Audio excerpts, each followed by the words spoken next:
Hello students. तो आज हम क्वेश्चन नंबर 18 देखेंगे, प्रॉब्लम सेट 5 का। हमने क्वेश्चन नंबर 21, 22 और 20 सॉल्व किया था। क्वेश्चन नंबर 18 देखते हैं स्टूडेंट्स। क्वेश्चन नंबर 18 है, find the type of quadrilateral if point A -4, -2, B is -3, -7, C is 3, -2 and D is 2, 3 are joined serially। तो सीरियल वाइज मीन्स ए से बी, बी से सी से डी, ए से डी। अगर सीरियल वाइज ज्वाइन करेंगे तो किस टाइप का कोऑर्डिनेटर बनेगा ये आपको बताना है। तो स्टूडेंट्स सॉल्व करते हैं। सॉल्यूशन,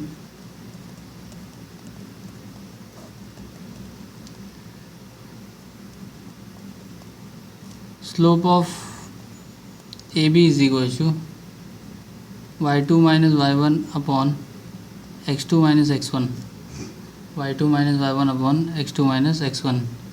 तो -7 minus of -2 upon -3 minus of -4।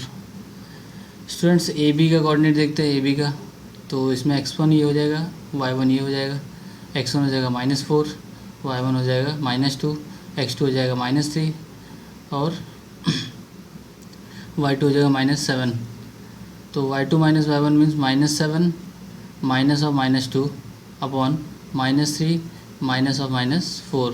तो ये फॉर्मूला अप्लाई किया, y2 minus y1 upon x2 minus x1। तो स्टूडेंट्स क्या हो जाएगा ये, this term is equal to -7 + 2। तो -7 + 2 अपॉन -3 + 4 इज इक्वल टू क्या हो जाएगा 5/(-5/1)। This is equal to -5। तो स्लोप ऑफ ए बी क्या हो गया, -5 हो गया स्टूडेंट्स। नेक्स्ट फाइंड करते हैं slope of B C. Slope of B C, तो अगेन फॉर्मूला अप्लाई करते हैं, y2 minus y1 upon x2 minus x1। तो बी और सी में देखते हैं, ये x1 y1 हो जाएगा, ये x2 y2 हो जाएगा। तो फॉर्मूले में पुट करते वैल्यू, तो क्या हो जाएगा -2 ऑफ -7 अपॉन 3 माइनस ऑफ -3। तो x1 आपका -3 है, y1 आपका -7 है, x2 आपका 3 है, y2 आपका -2 है। तो वैल्यू पुट कर दिया, y2 minus y1 upon x2 minus x1। तो -2 minus of -7 upon 3 minus of -3 is equal to -2 + 7 upon -2 + 7 upon 3 + 3, -2 + 7 upon 3 + 3 is equal to ये क्या हो जाएगा 5/6, 5/6।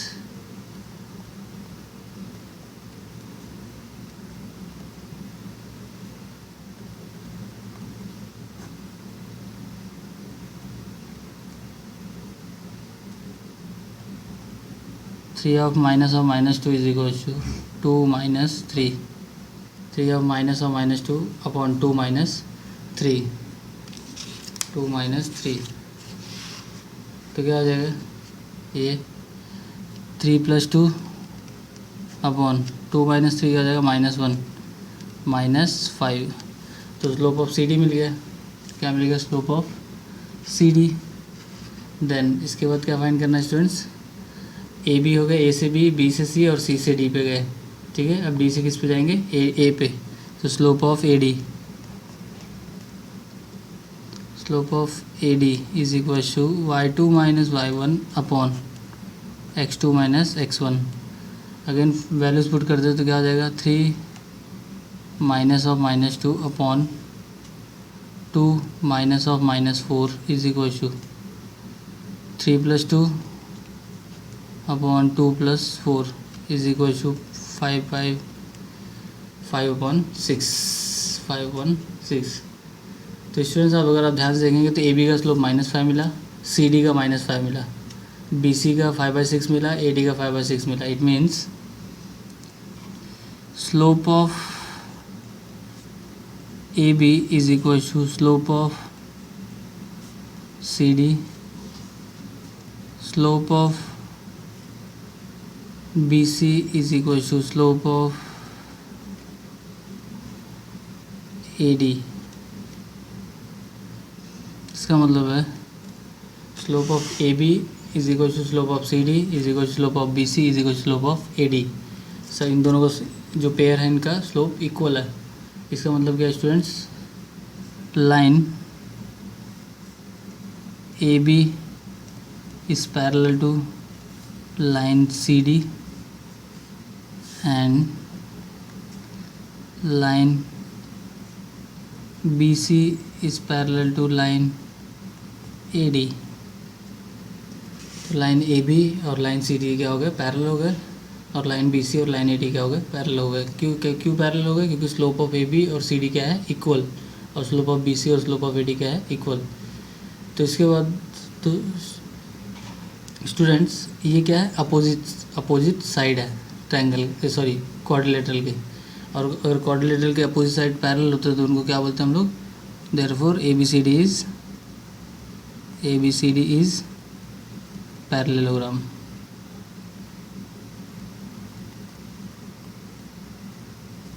Therefore A B C D is parallelogram. तो यहाँ पे पूछा था किस टाइप का ये क्वाड्रिलेटरल है, तो ये किस टाइप का क्वाड्रिलेटरल है, ये पैरेललोग्राम है।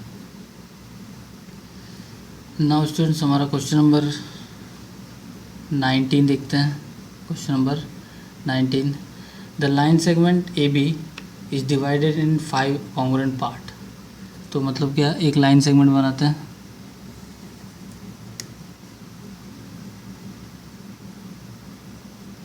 ए बी, जो कितने पार्ट में डिवाइड हो रहा है, पी, फिर क्या है Q, then R, then S, और अगर यहाँ पे कट करें तो इधर यहाँ पे बी। ठीक है, तो इसको रफ कर देते हैं इस पार्ट को। तो ए है, ए से पी, पी से क्यू, क्यू से आर, आर से एस, एस से बी, ये सारे क्या पार्ट्स है, कॉन्ग्रुएंट है, यानी इक्वल है। ये कैसे है, इक्वल है। देन आगे क्वेश्चन पढ़ते हैं। 5 कॉन्ग्रुएंट पार्ट्स हो गए, P Q R S, such that P Q सब लाइन में है।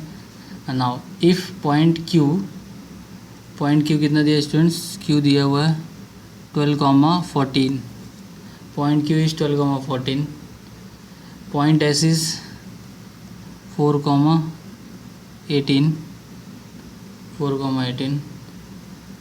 Are given, find the coordinates of A P B. A का फाइंड करना है, पी का फाइंड करना है, आर का फाइंड करना है और बी का फाइंड करना है। तो स्टूडेंट्स सबसे पहले देखते हैं यहाँ पे, तो सबसे पहले जो पॉइंट्स हैं डिफाइन करते हैं। तो let A of x1, y1, b of x2, y2, p of x3, y3 and r of x4, y4 be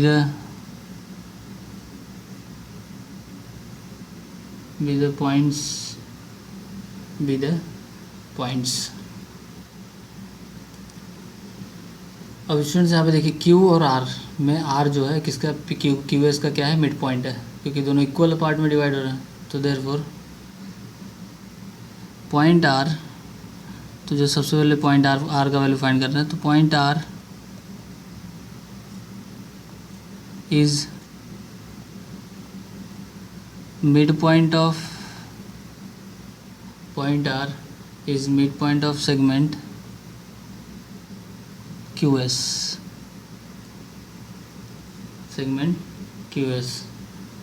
therefore coordinates of R is equal to, R का कोऑर्डिनेट्स तो क्या फॉर्मूला है, x1 plus x2 upon 2, y1 plus y2 upon 2। तो student से formula लिखा है मैंने। तो इसमें x1 क्या है 12, y1 क्या है 14, x2 क्या है 4, y2 क्या है 18। तो क्या आ जाएगा ये 12 + 4 अपॉन 2 कॉमा, तो ये 14 है, तो क्या हो जाएगा 14 + 18 upon 2। Therefore coordinates of R is equal to क्या हो जाएगा 12 + 4 16/2 क्या हो जाएगा 8, 14 + 18 ये क्या हो जाएगा 32/2 क्या हो जाएगा 16, 8, 16। तो x1 + x2 y1 + y2 upon 2, ये मिड पॉइंट फॉर्मूला होगा स्टूडेंट्स। फिर x1 x2 का वैल्यू कितना है यहाँ पे 12, 14, 14, 18, ये 14 है, 12 + 4 हो गया ये, ठीक है 12 + 4 हो गया, सॉरी क्वेश्चन चेंज, यहाँ पे बराबर 4 था, दिस इज़ 4, ये बराबर था। तो 12 + 4 12, 14, 4, 18 दिया हुआ है, तो यहाँ पे 12 + 4 हो गया, x1 + x2 12 + 4, और ये 14 + 18 14 + 18/2। तो 12 + 4 क्या हो जाएगा 12 + 4/2 इज 16/2 इज 8, 14 + 18 32/2 इज 16। तो किसका मिलेगा पॉइंट आर मिल गया। नाउ नेक्स्ट स्टूडेंट इसके बाद क्या करते हैं, हम सेकेंड फाइंड करते हैं, किसका वैल्यू फाइंड करेंगे हम। अब देखो यहाँ पे स्टूडेंट्स, यहाँ पे देखना है क्यू हमको पता है, आर हमने फाइंड किया, पी हम फाइंड कर सकते हैं, ठीक है आर हमें पता है, एस हमें पता है, बी हम फाइंड कर सकते हैं, ठीक है। तो हम पी फाइंड करते हैं पहले, तो लिखेंगे यहाँ पे Q is the midpoint of P R, Q क्या है मिड पॉइंट है पी आर का। Therefore coordinates of Q is equal to क्या हो जाएगा x1 + x2/2 y1 + y2/2। Students आपको पता है कि ये किससे मिला, ये बाय मिड पॉइंट फॉर्मूला। तो कोऑर्डिनेट्स ऑफ क्यू का कोऑर्डिनेट्स कितना है स्टूडेंट्स, क्यू का कोऑर्डिनेट्स है 12, 14। उसके बाद x1 + x2 का वैल्यू कितना है, r का 8/2, y1 as it is, plus y2 का वैल्यू कितना है, y2 का वैल्यू है 16, सॉरी हाँ y2 का वैल्यू है 16/2। तो वैल्यू पुट कर दिया, x1 में पी और r का जो पी आर में से, तो r का वैल्यू 8, 16 फाइंड किया था हमने, q का वैल्यू भी हमको कोऑर्डिनेट्स पता है। तो स्टूडेंट्स क्या हो जाएगा, therefore x1 + 8/2 is equal to 12 and y1 + 16/2 is equal to 14 तो क्या हो जाएगा स्टूडेंट्स,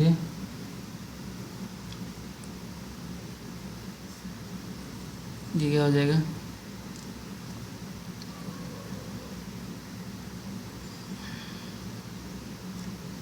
तो यहाँ पे क्या हो जाएगा x1 + 8, तो ये हो जाएगा x1 + 8 इज इक्वल टू 12 2 ज़ा 24 and y1 + 16 is equal to 14 2 ज़ा 28। ये 2 इस साइड गया, ये 2 इस साइड गया, अब 8 को उस साइड भेजेंगे तो x1 क्या हो जाएगा, x1 is equal to 24 - 8 and y1 is equal to 28 - 16। तो x1 इज इक्वल टू क्या मिलेगा 24 - 8 क्या हो जाएगा 16 and y1 is equal to क्या हो जाएगा 28 - 16 क्या हो जाएगा 12। तो स्टूडेंट इसके बाद देयरफॉर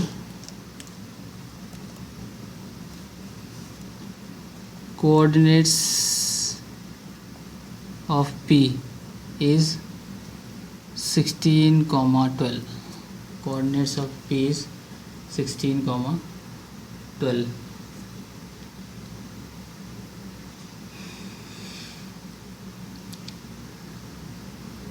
नाउ नेक्स्ट स्टूडेंट्स, तो कोऑर्डिनेट्स ऑफ P मिल गया स्टूडेंट्स। इसके बाद हमारा तो थर्ड पार्ट है। थर्ड है P is the midpoint of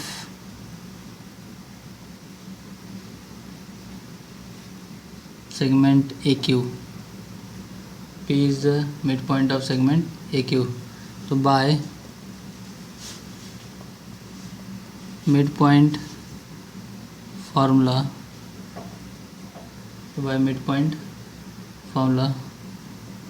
coordinates of P is equal to क्या मामला x1 plus x2 upon 2 y1 plus y2 upon 2। तो P का कोऑर्डिनेट स्टूडेंट्स हमने फाइंड किया, क्या मिला 16, 12। AQ में Q का वैल्यू पता है हमको, तो x1 plus 12 upon 2 comma y1 plus y2 का वैल्यू कितना है 14 upon 2।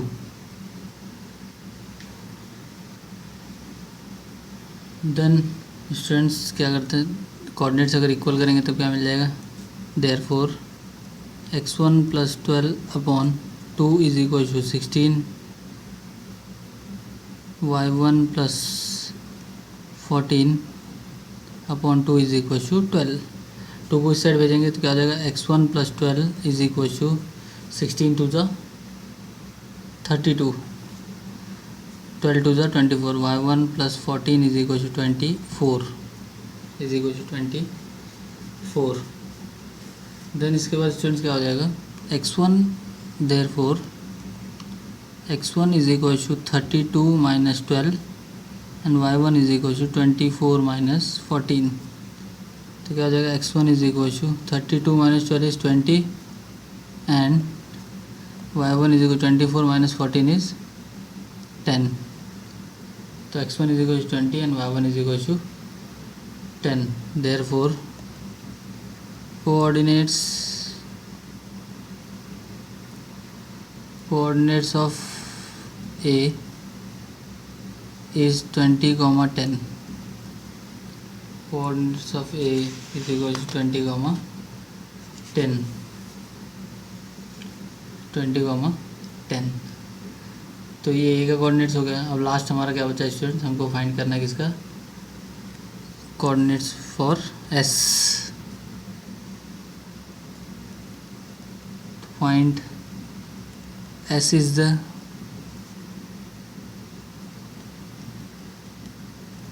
midpoint of segment AB. Sorry, S is the midpoint of segment RB. S इसका midpoint है, RB का midpoint है। Therefore, coordinates of S is equal to, तो by midpoint formula क्या हो जाएगा, x1 plus x2 upon 2 y1 plus y2 upon 2। तो S का कोऑर्डिनेट्स क्या है स्टूडेंट्स, S का कोऑर्डिनेट है 4, 18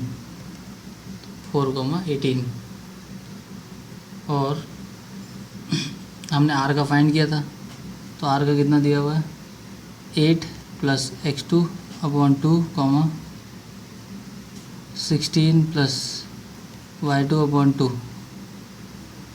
16 प्लस y2 अपॉन 2।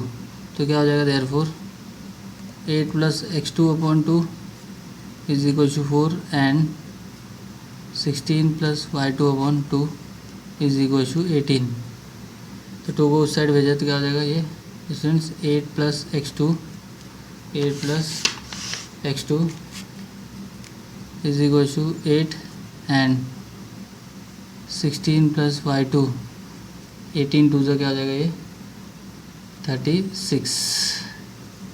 तो x2 इज इक्वल टू क्या हो जाएगा 0 and y2 is equal to क्या आ जाएगा ये 20। 36 माइनस 16 क्या हो जाएगा 20। तो देयर फोर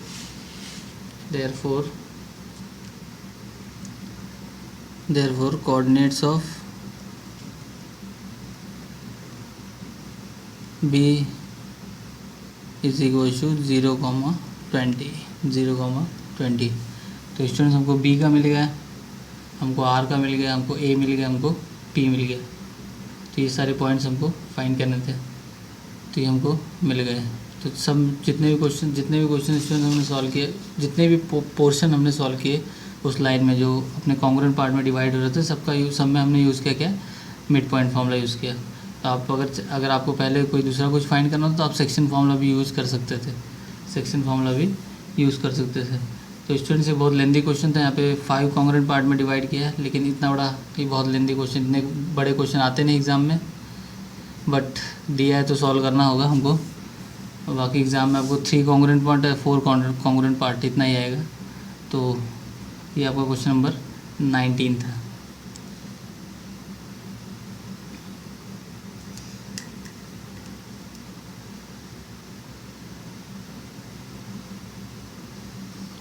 तो इसके बाद क्वेश्चन नंबर 17 है स्टूडेंट्स। क्वेश्चन नंबर 17 है, given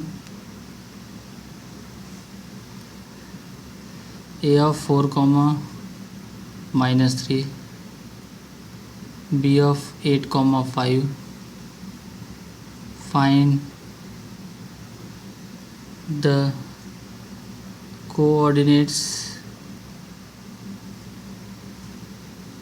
of the point that divides segment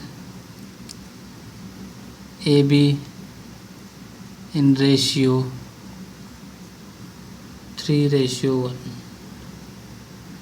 तो यहाँ पे गिवन दिया हुआ है स्टूडेंट्स ए और बी कोऑर्डिनेट, हमको जो कोऑर्डिनेट्स फाइंड करना है ए बी का, मीन्स एक पॉइंट है जो ए बी सेगमेंट को डिवाइड कर रहा है, किस रेशियो में, 3:1 में। तो उस पॉइंट का हमको कोऑर्डिनेट फाइंड करना है। ये हमारा क्वेश्चन दिया हुआ है, ये हमारा क्या दिया हुआ है, क्वेश्चन दिया हुआ है। तो स्टूडेंट सपोज मान लेते हैं कि ए बी को कोई पॉइंट सी डिवाइड कर रहा है, ठीक है, ए बी को कोई पॉइंट सी डिवाइड कर रहा है। तो सपोज सॉल्यूशन है, suppose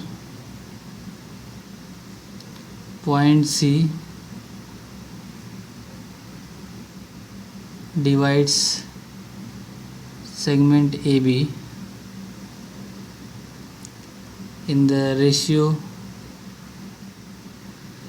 3:1, in the ratio 3:1, here x1, y1 is equal to 4, -3, x2, y2 is equal to 8, 5। तो by section formula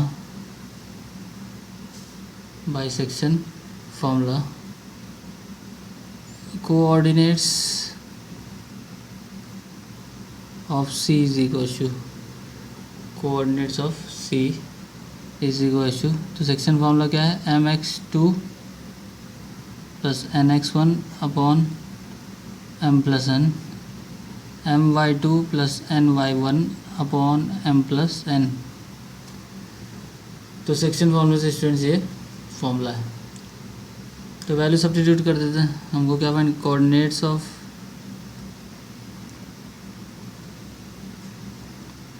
C is equal to m कितना है, 3 × 8 + 1 × 4 upon 3 + 1,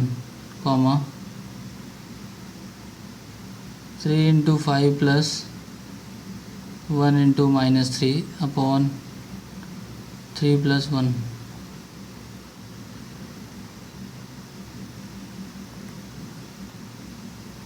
coordinates of C is equal to 8 3 24 plus 4 upon 3 plus 4 comma 5 into 3 15 minus 3 upon 3 plus 1 is 4। तो क्या जाएगा coordinates of C 24 plus this is 28 upon 4 comma 15 minus 3 is 12 upon 4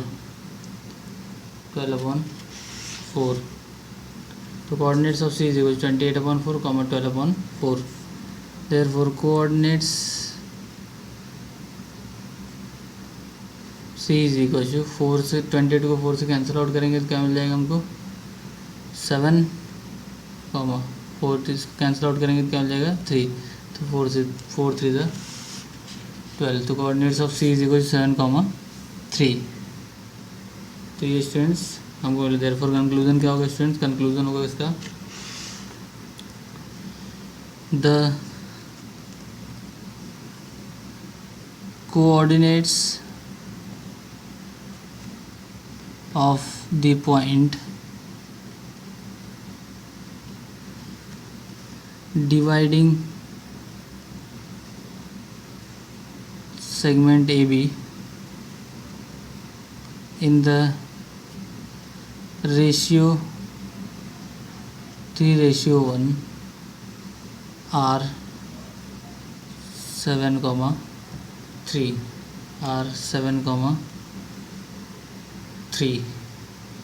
तो students ये coordinates मिल गया किसका? Point सी का, क्योंकि क्वेश्चन में दिया था कि ए बी 2 पॉइंट दिया हुआ है, ए बी 2 कोऑर्डिनेट्स दिए हुए हैं। तो लाइन सेगमेंट ए बी था जिसको कोई पॉइंट डिवाइड कर रहा था किस रेशियो में? 3:1 में। तो उस डिवाइडिंग पॉइंट को हमको फाइंड करना था। तो डिवाइडिंग पॉइंट क्या मिल गया हमको? 7, 3। तो हमारा पॉइंट सी क्या हो गया? 7, 3 हो गया स्टूडेंट्स। नाउ नेक्स्ट देखते हैं स्टूडेंट्स क्वेश्चन नंबर 10 देखते हैं। तो स्टूडेंट्स आपको उसके बारे में नहीं सोचना है कि बाकी के क्वेश्चन कहाँ गए, क्योंकि हम question number 18 question number 17 solve करने के बाद हम डायरेक्टली 10 पे आ गए।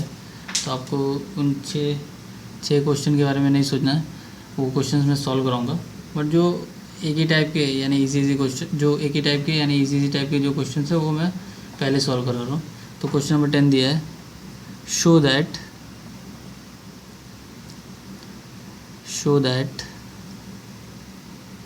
The line joining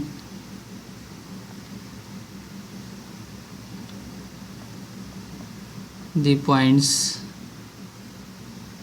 A of 4, 8 and B of 5, 5 is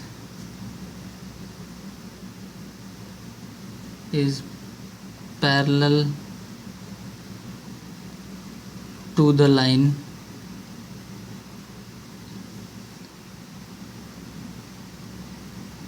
joining the points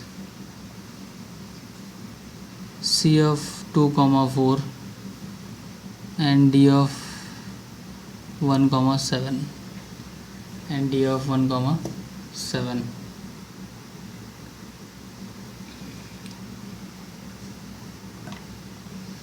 Now solution is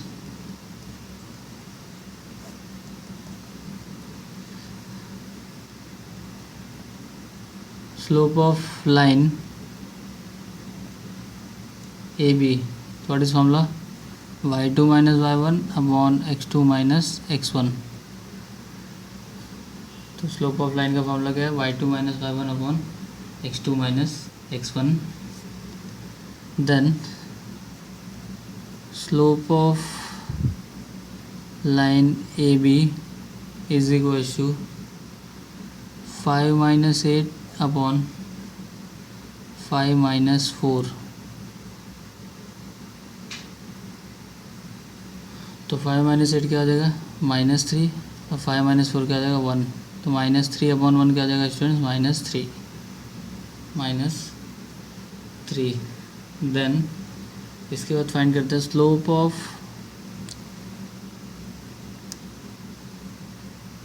slope of line CD is equal to y2 minus y1 upon x2 minus x1 is equal to 7 minus 4 upon 1 minus 2 is equal to minus 3. Slope of CD मिल गया. Slope of line is CD y2 minus y1 upon x2 minus x1 is equal to 7 minus 4 upon 1 minus 2 is equal to minus 3. Therefore slope of line AB is equal to slope of line CD. Slope of line AB is equal to slope of line CD. Therefore line AB is parallel to line CD. Line AB is parallel to line CD. तो ये हमको show करना था student, क्योंकि हमारा question दिया था show that the line joining the points A 4,8 and B is 5,5 is parallel to line joining the points C of 2,4 and D of 1,7. तो स्टूडेंट्स आपका क्वेश्चन नंबर 10 था. ये आपका क्या था? क्वेश्चन नंबर 10 था.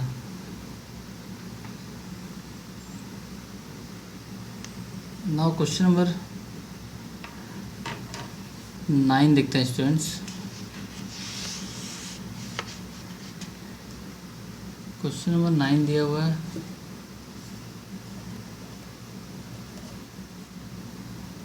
फाइंड के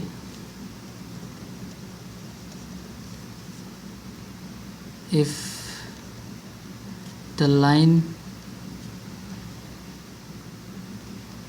passing through points P of minus 12 comma minus 3 and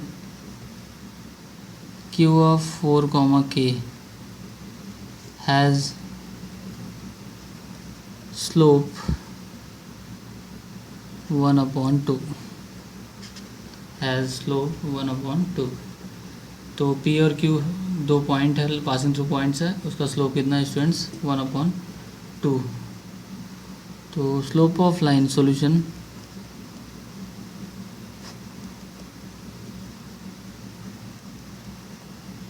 slope of line PQ is equal to y2 minus y1 upon x2 minus x1. तो क्या हो जाएगा? K minus of -3 upon 4 minus of -12. 4 minus of -12. तो क्या हो जाएगा ये? K plus 3 upon 12 4 plus 12 is equal to क्या हो जाएगा? K plus 3 upon 16. But student PQ का स्लोप दिया हुआ है, इसका मतलब क्या है? 1 upon 2 is equal to K plus 3 upon 16. तो 16 को उस साइड भेज देते हैं, तो therefore 16 upon 2 is equal to K plus 3. तो देयरफॉर स्टूडेंट्स ये कैंसिल आउट, क्या हो जाएगा? 8 is equal to K plus 3. 8 is equal to K plus 3. 3 को इस साइड भेजते हैं तो K इज इक्वल टू क्या हो जाएगा? 8 minus K is equal to हो जाएगा 8 minus 3. 8 minus 3. Therefore K is equal to 5. Therefore K is equal to क्या मिल जाएगा स्टूडेंट्स? 5 मिल जाएगा. इसका मतलब स्लोप दिया था और हमको पॉइंट्स दिए थे, और उस पॉइंट में एक पॉइंट क्या था? K. उसके अननोन K का वैल्यू फाइंड करना था. तो हमको K का वैल्यू कितना मिल गया स्टूडेंट्स? 5 मिल गया. तो आज के सेशन के लिए स्टूडेंट्स बस इतना ही. बट मैं आपको बोल दूं कि आपको फॉर्मूला बाय हार्ट रखना होगा हमेशा. और जितना ज़्यादा फॉर्मूला बाय हार्ट रहेगा, जितना ज़्यादा क्वेश्चन को समझने की कोशिश करेंगे, जितना ज़्यादा डाउट आप मुझसे पूछेंगे, उतना ज़्यादा क्लियर होगा। तो प्लीज़ आस्क द डाउट्स, मैं क्लियर करूँगा आपके डाउट्स। आप क्वेश्चन ध्यान से पढ़िए, ध्यान से लिखिए, ध्यान से सॉल्व कीजिए, तभी आपको ये समझ में आएगा। क्योंकि चैप्टर बहुत ईजी है, सिर्फ फॉर्मूला बेस्ड है, ज़्यादा इस पर सोचना नहीं है। तो स्टूडेंट्स, घर पे रहिए, सुरक्षित रहिए और अपने परिवार को भी सुरक्षित रखिए। बाकी का सेशन नेक्स्ट टाइम।